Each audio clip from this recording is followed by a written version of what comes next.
Isti uslovi života za sve građane podrazumevaju da svako u svom naselju ima školu, obdanište, zdravstvenu ambulantu, parkove, igrališta, moderne pijace, uređene trgove, klubove za najstarije.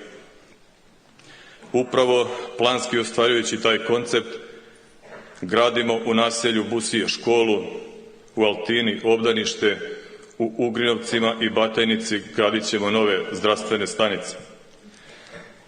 Sprovodeći odgovornu politiku i vodeći računa o svakom našem sugrađaninu, posebno našim najmlađima, gradska opština Zemun je po prvi put ove školske godine obezbedila rančeve za sve đake prvake.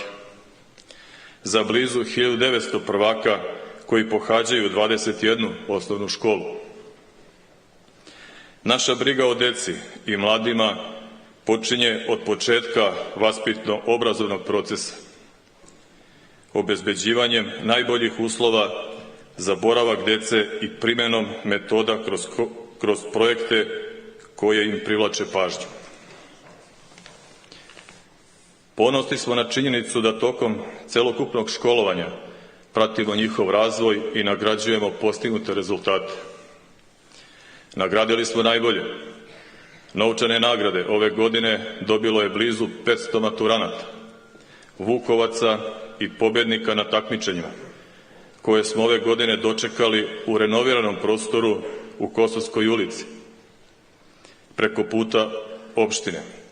U tom multifunkcionalnom prostoru, namenjenom mladima Zemuna, dajemo mogućnost da sve one sadržaje koje osmisle mogu i da realizuju kroz najrazličitije izložbe, radionice, tribine. Možemo reći da je to novi kulturni centar Zemuna i da će sigurno biti okosnica umetničkog života naše opštine. Veliku brigu posvećujemo bezbednosti svih građana Zemuna, a posebno najmlađih.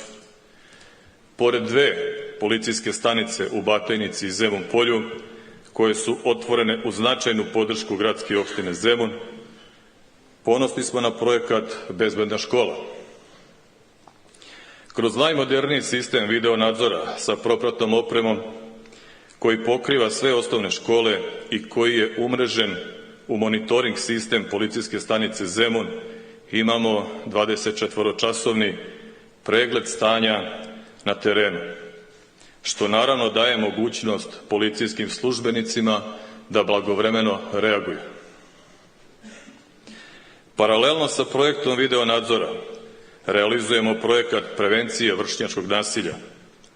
Kroz pozorišnu predstavu, podelu brošura i razgovor dece sa policajcima, učenici svih osnovnih škola biće deo našeg cilja, kojim želimo da im ukažemo da treba da znaju šta drugarstvo znači.